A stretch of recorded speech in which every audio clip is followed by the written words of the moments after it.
Right now, you're saying to yourself, I think I could coach someone. I think I could do that. I think that I could help them accomplish their goals. So, you want to be a life coach? Got it.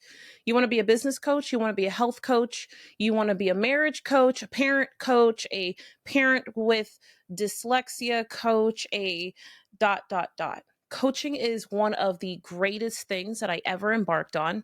And I would have never in a million years believe I'd be a great coach. But the truth is, here I am having made over $1 million in coaching people to get to their next level. Now I've made way more than $1 million doing it, but my point is that if you would have told me in my previous life that I'd make $1 million by teaching people what I know, I would have laughed you all the way out of my room.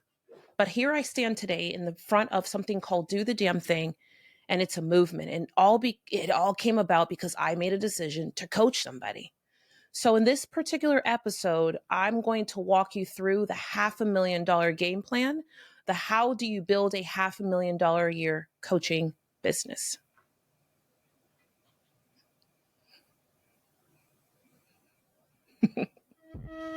Hey, you, welcome to Build the Damn Thing, a place where myself, Tiffany Largy, and our amazing Do the Damn Thing coaches show you how to use your story to build it all.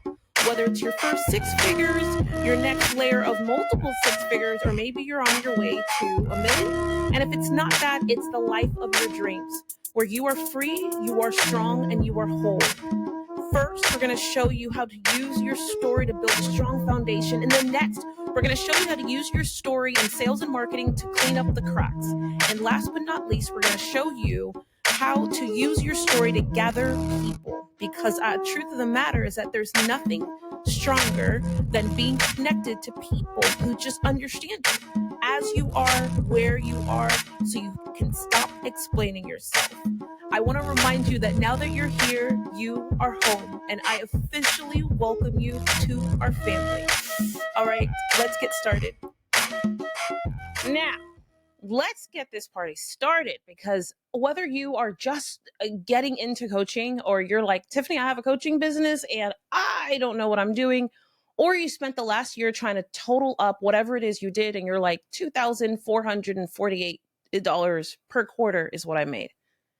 I want you to know that even though there are many papers and statistics and studies that show that the average coach in the US makes $19,000, I mean, plus or minus maybe 10,000, that's the average of when I entered the industry. And though I didn't know that I'd be coaching, I stand here before you almost a decade later, and I'm like, not only is there money to be made, but there was serious money to be made. In this moment of building the damn thing, I gotta get you to wrap your head around people will still pay you for what you know. And there are different modalities of coaching. And I'm gonna walk through two things. One, I'm gonna first tell you the different types of coaching methods or kind of pillars there are out there. And I have done them all. None of what I'll teach you will be coming from a place of like, oh, I think this will work, or maybe you're sort of no. All of them I have done. All of them I've made at least $50,000 in. Actually, that's not true. Way more than 50,000. All of them I've launched from either the stage, from my home, from my studio now, like whatever it might be. And I'm going to give you the good, bad, and the ugly around the truth around coaching. The last thing I'm going to do, if you hang on with me for this episode, I'm going to quickly tell you which method I would do. So if I were going to start tomorrow and start a coaching business today in today's world, because I'm going to tell you what, when I started coaching, Facebook Live wasn't even a thing. Like, you could not just go live on any platform. And then when you could go live, it was on, you know what? I'm going to leave that. I'm going to leave that to the end. So you want to stay with me, get out your pen and paper, because I'm going to give you a roadmap, and one or two things are going to happen in part one. If you're not doing these today, these are easy ways that you could go, man, I could teach my knowledge or sell my knowledge in this way. Bada bing, bada boom. Number one. So the very first method of doing or producing coaching or being a coach is working with people one-to-one, period. That means that you say to them, hey, I've got a problem. I mean, you've got a problem and I know how to solve your problem, and I can solve your problem for X amount of dollars over X period of time. One-to-one coaching is first. Second, one to many. A lot of people try to start with this and they start with group coaching, but group coaching is not the way to start unless you're doing an event.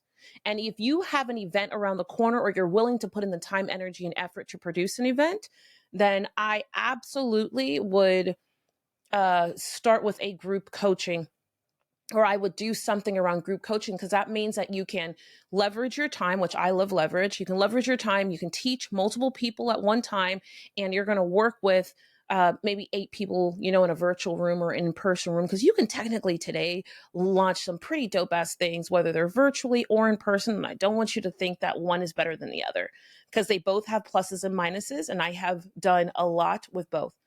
The third type of coaching, so there's one to many, and I said a group coaching because in my mind there's under 20 people there, so you actually know their names, you can connect and talk to them, you got that going for you. The other modality, the other way of coaching for me would be like membership style. That's where you are charging a lower price and you're putting a bunch of people, not a bunch, but multiples upon multiples of people in some form of a collective space and place. And it's more one directional with the opportunities to add other elements that allow you to work with people like on Fridays or open office hours, or you're teaching something every third Thursday of the month. We have had a success in this area as well. One of our most known programs or places that I love was or is Strong. We currently today don't sell it, but you might be listening to this at a time where we are putting it back on the market. I love Strong. We helped so many people for under $200, and it was my first and strongest way of really being able to take, what we do has a lot of value to it. So at any given time, our group type journeys, they were priced between 5 and maybe 20K. So when we introduced Strong to the market, it was my first time of being able to actually help people for under $200. I ran into uh, trying to figure out who the right avatar was for Strong, because we had everybody there, but without me seeing a clear way for the person to progress in the experience at that time. And I mean progress. It doesn't mean that they're getting better, but they can progress in revenue. It was really hard for me to keep those models together. And what I found is that the person who was in Strong typically wouldn't have come into our other programs like Rise and Rise Mastery, which meant that we had to leave them in Strong and build multiple things in order to generate more revenue so that we could increase the LTV, lifetime value of our prospect. So coaching has, are there other ways of coaching? Totally. You could write a book tomorrow, coach a gazillion people, right? Write a book, give it out to the world for $20. People are getting coached. I cannot tell you how many people have whooped my ass on pages simply by schooling me on the things that I was lacking in, slacking in, or just behind in the times. And they did it inside of cover to cover on a book. Another way that you could coach people is that you technically could launch some form of a free channel, whether it be TikTok or YouTube or Instagram or whatever it might be. And today you could open your mouth and just coach people, and you can ask them for donations. I mean, that didn't exist. Hell, that didn't exist when I started coaching. But today you could open your mouth on Facebook for free. And there are these stores, and people press these little buttons and they give you stars and money that's tied to their credit card. Man, I'm thinking of coaching people in another way. You know what I mean? Just so I can get some of that money. But here's the truth. The truth of the matter is that today, I don't want you to sleep on the different methods and ways that you can get paid on and coach the market.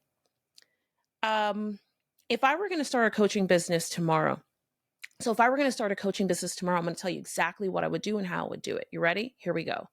So if I were going to start a coaching business tomorrow, I would start one-on-one. That means I would start by helping people one-on-one, and I would also reach out one-on-one in order to fill 10 people in my practice. And I would charge no less than $2,000 a month to help that person, period. The reason and logic behind it is that I want to make sure that if I have 5 sales, that I'm making enough money so I can pay my bills, figure this thing out, make mistakes, pay for tools, resources, and begin to think about getting a little bit of help. I would charge $2,000 a month. Now, my very first coaching was one-on-one. I charged more than $2,000 a month. And I'm only sharing that with you because, You might be intimidated and thinking to yourself right now, well, Tiffany, you don't understand. I can't charge that kind of money because, I need to ramp my way up. And depending, like if you don't have the expertise, or you don't have enough proof of concept, you might need to ramp yourself up. And I respect that. But I also don't want you to just say to yourself, well, I have to ramp myself up in order to be respected, because at that time when I charged way more than $2,000 a month, I only had my own little business acumen. At that point, I hadn't coached hundreds of people. I hadn't coached anybody, to be honest with you. I didn't provide a strategy for anybody, but I did provide strategy for myself. I, at that time, ran my own business, but I had acquired other companies, so I had a little bit of knowledge. I took it into an industry, the blue collar industry, which wasn't far from what I was doing, and I tried my hand there. Turns out that I was pretty good at what I was doing after making a lot of mistakes and getting it right. Fortunately enough, my transparency with the client. So when you take on one-to-one client relationships, especially if you're holding on to knowledge right now that's like stupid good, if you're willing to just be honest with the person up front and be like, hey, I'm going to help you and I'm going to figure some things out, I guarantee you will find a customer that is with you for life. Every single client or customer that I took on one-on-one, I out of the gate said to them, hey, you listen. I am not perfect, but I will get it right, and you couldn't be in better hands. That reassurance allowed me to make mistakes. And I say make mistakes, meaning like I needed to really figure it out and get it right. Now, even though I charge $2,000 a month, I do want to give you transparently and tell you that I got on a plane and flew to the client. So I don't want you to think that I sat at my home, collected $10,000 a month, and I fanned myself. No, I did a lot of work. And it was worth it because I got to see the business. So I fly every month? No. But I definitely flew at least, 3 to 4 times out of a 6-month period. And that allotted me at their expense, but it allotted me to truly, truly help the customer and client. And that was my method of serving. You could do that today. What kind of knowledge are you sitting on right now that you can go get on a plane or drive down the street, go on location and help the person? The more contact you're going to have with the person, typically the higher price you charge. Fast forward. Now, the very first time I launched a one-to-many, I wish, man, I could probably talk about this all day, because my very first 5 years, no, that's not true. My very first 2.5 years was focused on one-on-one in groups, one-to-many. At that time, though, I was also producing live experiences on year 2.5. But my very first 5 to 10 clients was one-on-one reach outs to people who don't know me. And the majority of them at the gate were men. It wasn't women. So if you're sitting out there and you're like, Tiffany, I don't have the confidence. I'm like, imagine being a Black woman in the state of North Carolina, reaching out to white guys and Black guys who don't know you, who probably have wives who are like intimidated by you, and not intimidated by you because of what I look like. They're just intimidated by you because you're another woman who's trying to be intimate inside of their husband's business, And for me, I just needed to own my own confidence. Like, I didn't know everything, but I did know how to build it. I know how to build a service-based business. I understand how to build programs and pricing, and how to get inside of the hearts who are going to be delivering, and to fine tune all of the things that are quiet that you really don't see inside of a company, like company culture and sales and marketing and acquisitions and whispers and drama. Fast forward. So if I were going to start today, yes, I would definitely do one-on-one. Second, I would absolutely do some form of a group. I would price the group under about $3,500. And the reason why I would price it under $3,500, because I want to make sure that if this person says, I can't pay one-on-one price because one-on price is just no good for me, but I need you and I need your time, then basically I'm going to give them the same one-on-one experience, break it up over, let's say 10 people, and split up the cost. So I would love to see the person start at a minimum of about $500 a month, but only if they're collecting $500 a month times like 8 people. If they're doing $500 a month times 2 or 3 people, we're not doing that. The best way to launch something like that is to create an experience. Now, inside of DTDTU, we actually have an entire events module. And like, I'll tell you, if you're not a part of DTDTU or you've never seen us teach on events, it is the backbone of how I built this entire thing. I got on stage, and then when I wasn't on stage, I was producing my own events. So even though there are all these event planners who produce events for people, and they often have like these programs, and I think they're great and fantastic, and they have a lot of wins. How many events has that event planner done for them at their actual selves? to sell their own products and services. Because for me, that's where like proof meets pudding meets proof, proof meets pudding. Some pudding is in there. I know some pudding word is in this sentence. I know it is. I'm positive. Proof is in the pudding. Yes, that's it. Exactly. So proof is in the pudding. I've had to pay bills based on our ability to produce our own events, to sell our own products and services. So my knowledge is intimate. It's from the seat of a CEO and from a person who has had the responsibility of being responsible for other people.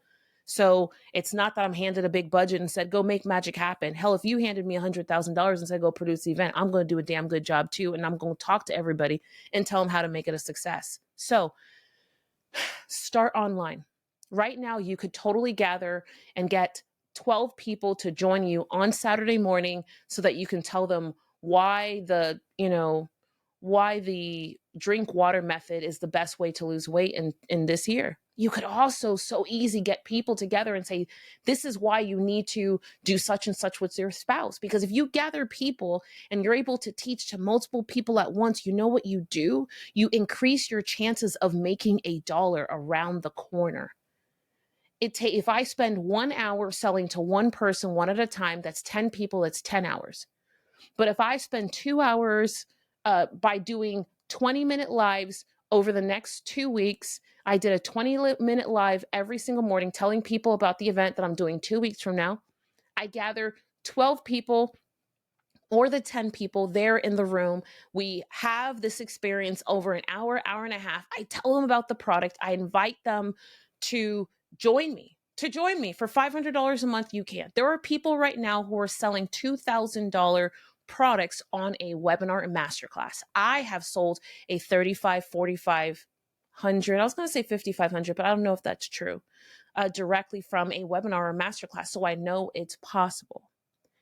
Now, doing things in group are good. The challenge with launching a group program right out of the gate is that if you only have 3 or 4 people, then you don't really have a group. And what you don't want is you don't want the 2 people sitting and waiting until you get to the group. So that's no good either. You know what I mean?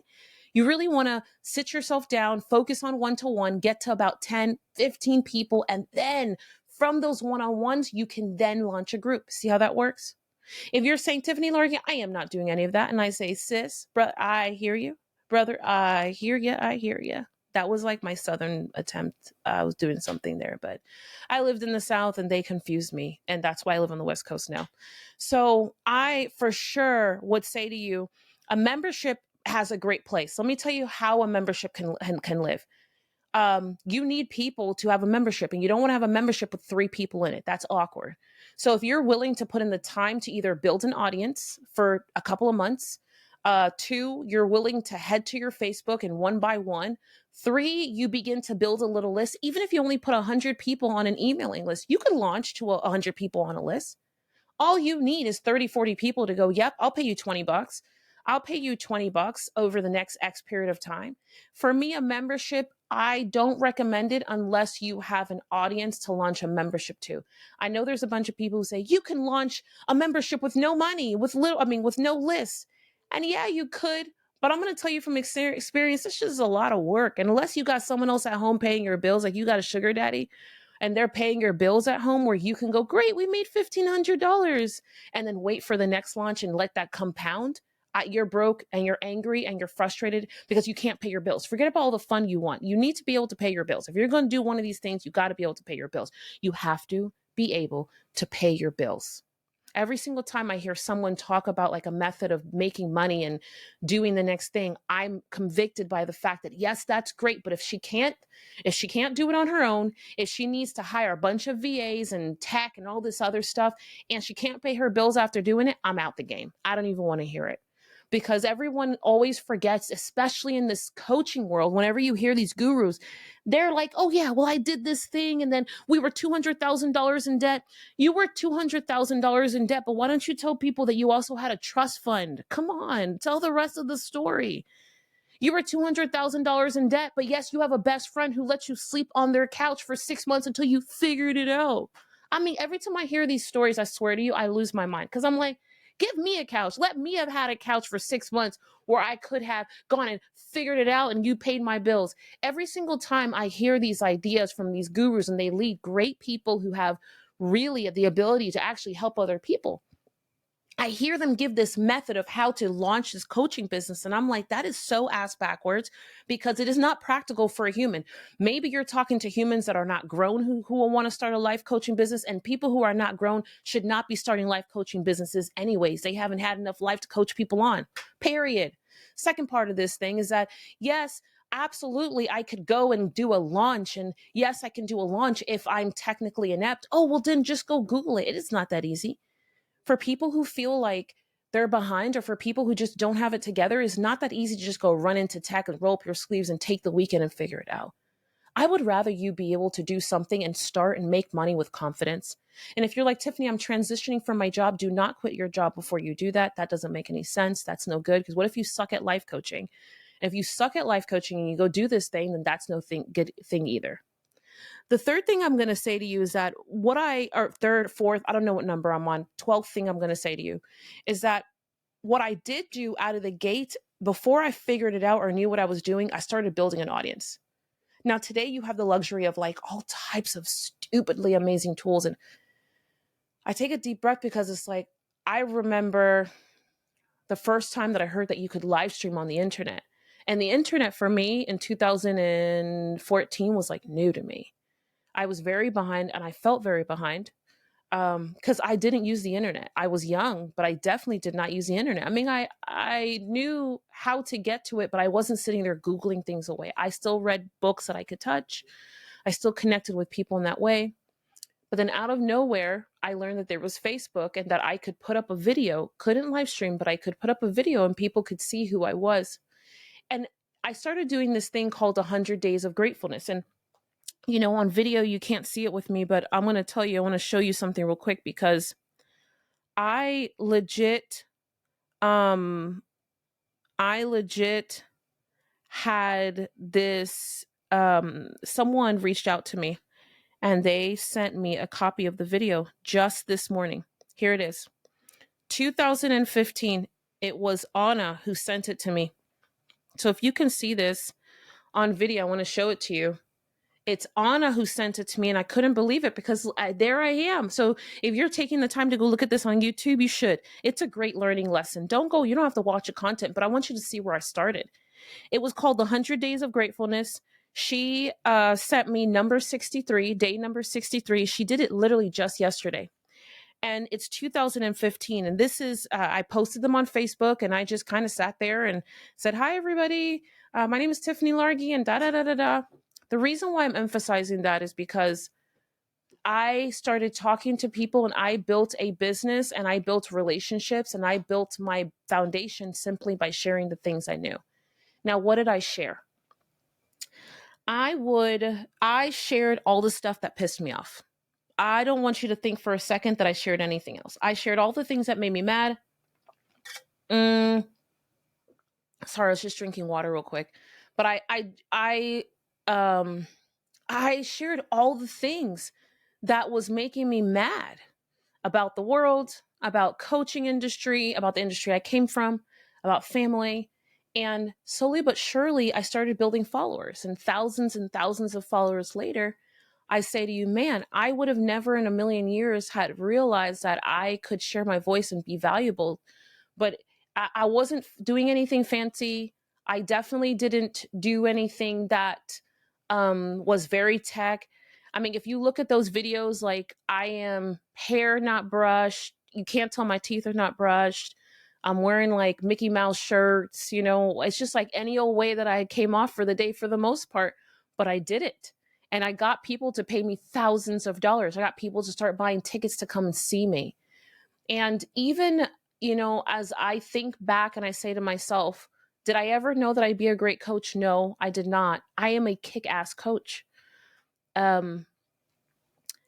But I didn't use a certificate, a coaching program. I did not get certified through John Maxwell or Tony Robbins or any of these guru people. I say guru people because they're all a consistent person who has a level of Like they're all a person who has a level of self decision that they are the person who is the guru who deserves to teach other people. They are no different or no better than you. You have the same knowledge. Me and my confidence is what allowed me, not because I was confident, is because I made a decision to own my story. My story dictated that shit. I didn't know everything, but I definitely knew how to help people, at least my people. And as you think about who do you need to serve? Oh, I want to help women who are in their 30s with weight loss. No, you really want to help the women within their 30s that actually need you. Because if you don't help those people, the women who need you, and you don't know who to find, like you find them with your story. So my story, my experience, the stuff that was pissing me off is the road or the roadmap that I used to get to what I want. And that was the people whose hearts identified and aligned with mine. If I were going to start a business tomorrow all over again without anything, I'm going to tell you exactly what I would do. First, I would not go on Facebook and build an audience. I would never create content for Facebook. I would create content on TikTok. And if TikTok is not around when you're listening to this, I would record on, if it's not TikTok, I would definitely do YouTube. Okay. So that's it. That's it, period, end of subject. I'd create content and create it there. And how often? I do it once every day at a minimum, 10 times a day if I could. The second thing I would do is I would create a landing page or use a tool like Calendly so that people could book time to talk to me and I could talk to them about working with me one-on-one. And if you're scared about a price, I would just charge $1,000 for 3 months and charge the person $3,000. That's it. That's exactly what I would do. The third thing that I would do is I would rinse and repeat this until I got to 10 people. I made $30,000 and I had $10,000 coming in a month. At that point, I would consider doing some form of an event, some form of an experience, or whatever it might be. And then at that point, I would be able to conquer and crush my fear of getting bigger, building a group coaching or something else like that, that allowed me the opportunity to build a foundation, because you can't build a foundation with one-on-one. You can build a foundation with a group. You need a foundational set of fans, people who are diehards, people who are breathing in whatever it is you're teaching. So that way you have the foundation for a movement.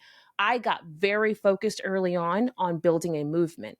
And as soon as I had a handful of one-on-ones and a handful of groups, that's when I got the confidence to move past that and to go build more things. So I don't know where that lands for you. I have no idea what that means for you, but I do know this.